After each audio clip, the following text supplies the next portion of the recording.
Sama macam yang duk viral di media sosial tu, Allah Muhammad, Muhammad Allah. Tak ada hujah, tak ada dalil. Kalau ditanya ada ayat tak menyatakan sedemikian, ada hadis, dia orang tak jawab.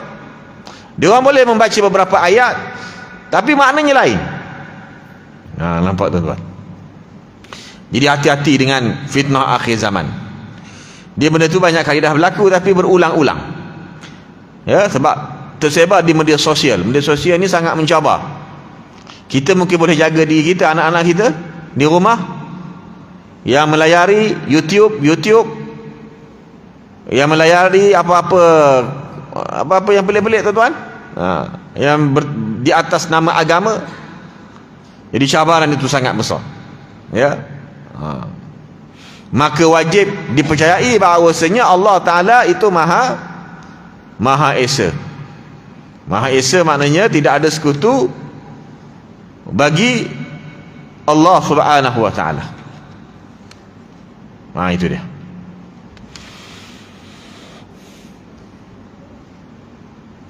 Dan dalil akan keesaan Allah Ta'ala tadilah, dalil akal wujudnya alam. Dalil daripada Quran, ayat-ayat yang dibacakan tadi. Keesaan Allah Ta'ala ni dipanggil wahdaniyah. Apa makna keesaan Allah Ta'ala? Wahdaniyatullah, keesaan Allah Ta'ala. Maknanya zat Allah Ta'ala ni tidak terbentuk daripada bahagian-bahagian tertentu. Laisa zatan mu'allafa min ajza'. Tu keesaan Allah Ta'ala. Ini mana boleh dikatakan Allah tu Muhammad? Kalau Muhammad manusia terbentuk daripada bahagian-bahagian tertentu, sebab dia manusia. Allah Ta'ala tidak, sebab dia Maha Esa. Senang je tuan-tuan nak jawab dengan pokok ni. Ya, senang je. Tapi itulah kadang-kadang nak sekat tu payah sebab media sosial tuan-tuan. Kita hanya memberikan pencerahan seperti ini sahaja. Kalau engkau mendakwa Allah tu Muhammad, maknanya Allah Ta'ala tu terbentuk daripada bahagian-bahagian tertentu. Sebab Muhammad tu beranggota, bertubuh badan. Nampak? Jadi tak tahulah apa sebab mereka boleh berani mengatakan sedemikian. Ya, na'udzubillahi min dzalik. Jadi zat yang terbentuk daripada bahagian-bahagian tertentu itu makhluk. Itu tidak esa. Seperti zat kita. Zat manusia terbentuk daripada bahagian-bahagian tertentu. Jasad, kepala, kaki, tangan, anggota-anggota yang lain. Maka barulah terjadinya jasad, tubuh badan. Baru terbentuknya tubuh badan. Allah Ta'ala bila dikatakan zat, bukan begitu.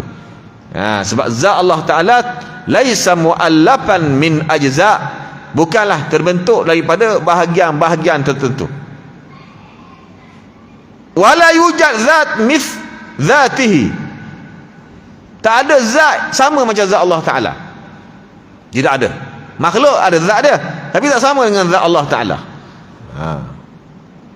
Begitu juga sifat Allah Ta'ala, tak ada yang sama seperti sifat Allah Ta'ala. Perbuatan Allah Ta'ala tidak ada yang sama perbuatannya dengan perbuatan Allah Subhanahu Wa Ta'ala. Begitu juga yang dimasukkan dengan wahdaniyah, bukan wahdaniyah dari sudut bilangan. Sebab wahdaniyah ni daripada kalimah wahid, satu. Sebab itulah bila dikatakan Allahu wahid, bukan makna dia Allah nombor satu. Allahu wahid, Allah Maha Esa. Jadi wahdaniyah Allah Ta'ala itu bukan dari sudut al-adad, bilangan satu contohnya. Sebab bila dia anggap Allah Ta'ala ada nombor satu, nombor satu tu dia mempunyai separuh dan ada bahagian-bahagian dia. Walaupun benda tu dikatakan satu, satu je ada, yang satu tu boleh dipecah-pecahkan lagi. Nampak? Itu dalil dia. Kalau dikatakan yang ada satu je benda tu, tapi yang satu itu boleh dipotong-potongkan lagi, boleh dipecah-pecahkan lagi, boleh dicerai-ceraikan lagi. Sebab apa? Sebab satu dengan makna yang di sisi makhluk tadi.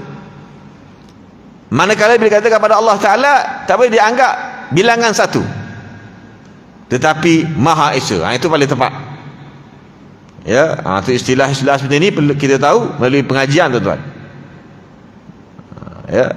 Jadi Allah wahid dengan makna Esa, bukan dengan makna bilangan satu. Satu bilangan dia, bukan. Kita satu lah, satu orang. Yang satu orang ni boleh dipotong-potongkan lagi. Maka tak boleh dikata satu Allah. Dengan makna bilangan. Dan tak boleh dianggap Allah Ta'ala ni bersatu dengan makhluk pun tak boleh juga. Allah dengan makhluk bersatu. Na'udzubillahi min dzalik. Ini nama dia pahaman al-ittihad. Ni banyak kali kita sebut pahaman ittihad, pahaman beriman menganggap Allah tadi bersatu dengan makhluk. Bersatu. Ada pahaman lagi yang berkaitan dengannya, hulul. Allah Ta'ala menjelma masuk dalam sesuatu. Kedua-dua pahaman ini pahaman yang kufur, bukan daripada akidah Rasulullah sallallahu alaihi wasallam. Kata imam besar dalam seorang tokoh ahli sufi, man qala bil hululi fadinuhu ma'lul. Barang siapa yang menyebut Allah ni hulul, masuk ke dalam alam, menjelma dalam alam, fadinuhu ma'lul, agamanya ada kecacatan, akidah dia ada masalah. Wa ma qala bil ittihad illa ahlul ilhad, yang menganggap Allah tadi bersatu dengan alam kecuali orang mulhid, yang orang yang tak ada agama. Mana kufur siapa yang menganggap sedemikian. Tapi yang terjadinya di kalangan orang-orang jahil, terutama sekali yang mendakwa tasawuf dan juga tarikat serta makrifat hakikat, ada yang mereka menganggap seperti ini.